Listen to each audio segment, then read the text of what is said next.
This week, Jakarta has witnessed many social movements as a reaction to the conviction of Basuki Tjahaja Purnama in a blasphemy case, but perhaps not many fully understands various legal basis on convicting a public officer, and in this case, a governor. So joining us tonight to talk about the perspective from the law perspective. So in here we have Togi Pangaribuan, a lecturer of law at the University of Indonesia. Good evening. Hi, Togi. good evening. Thanks for having me. Yeah, thank you very much for coming here. My pleasure. Yeah. So Togi, from a legal perspective, what do you think are the conditions for a governor to be charged and followed by a trial and detention? So I think principally we have to understand that Indonesia thankfully adopts equality before the law principle. It's enshrined in our constitution. Basically says that every citizen has equal standing before the law. So no matter your background, no matter your position, no matter how wealthy or poor you are, you still have this, the law still accords you the same rights. There are several exceptions, however. Oh, okay. For example, prosecutors.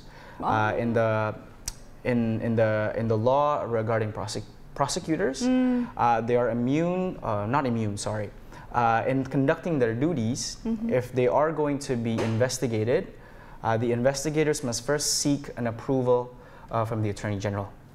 Now, going to your question directly, for regional heads of governments, such as Pak Basuki, there is a protection afforded to regional heads of governments like him, that in order for an investigation to be carried out, so you do an investigation first, and then you do a charging, and then the trial would then start based on the investigation and the charging. Now, for regional heads of governments, there is some sort of protection in that before. What do you mean by protection? So before a regional head of government can be examined by investigators, for example, the police.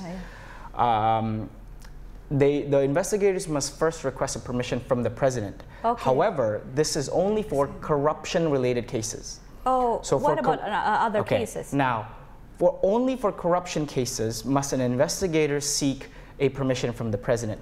For regular cases, or in Indonesian we call it tindak pidana umum, for regular crimes, there is no such exception. So, Basuki Tjahaja Purnama is the same stature as you and I. So if the investigators want to examine him, they can just, if the investigators thinks that he has done or committed a crime, they can just do so. So answering your question directly and to sum up,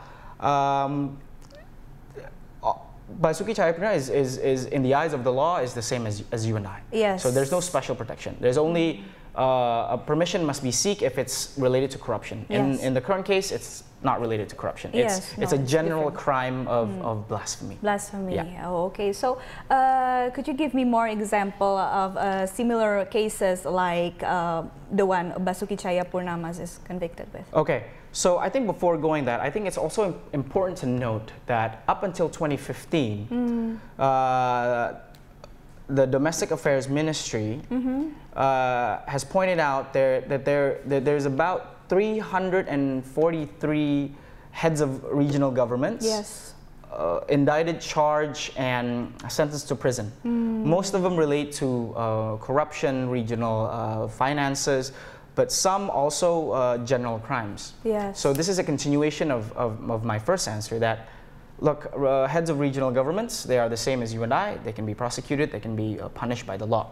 Now, specifically on Pak Basuki's case, which is blasphemy, blasphemy based on Article 156A of the Criminal Code, unfortunately, precedent or past case laws seem to be against his favor.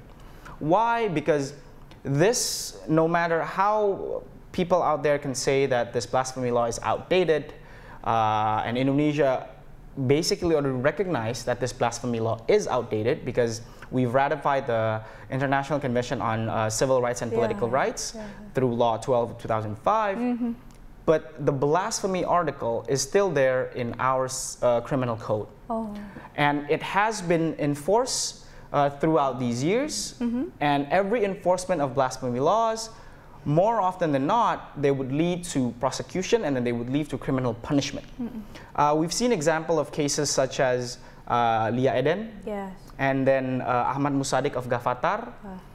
Those were recent times, and then we can go back to the case of Habe Yasin. We can go back to the case of Arswendo Atmowiloto with the Monitor magazine, with the survey and the caricature that he did. But this type of case and this article in the criminal code has been used time and time again. Even though Indonesia has admitted that blasphemy laws is against human rights, civil and political rights, as according to the ICCPR and according to Law 12/2005, the fact of the matter is, up until today, Article 156A and 156 still stands. Still stands. Okay. So it can still be used. Oh, so we don't know.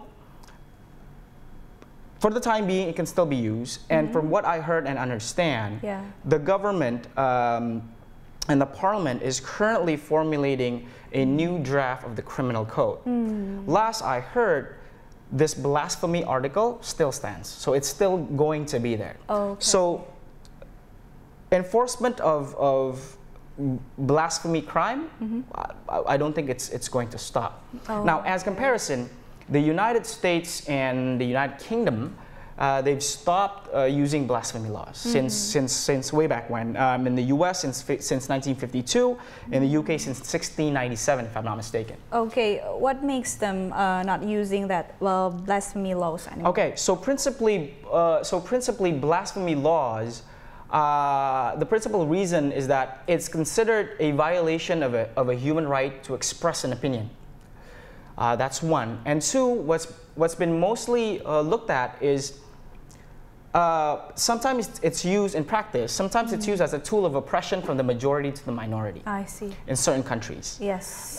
Thirdly, sometimes these flexible clause can be used to attack a political opponent or to criminalize someone which did not have the intention or did not even do it, but by a slip of the tongue or by misfortunate play of words, falls into the criteria of the blasphemy laws. Yeah. Okay. So I think another country that still has blasphemy laws is Pakistan. But yes. Yeah, Pakistan, and then I think Russia, to some degree, still has blasphemy laws. Okay. All right. So Togi, we will continue after the break. So please stay with us.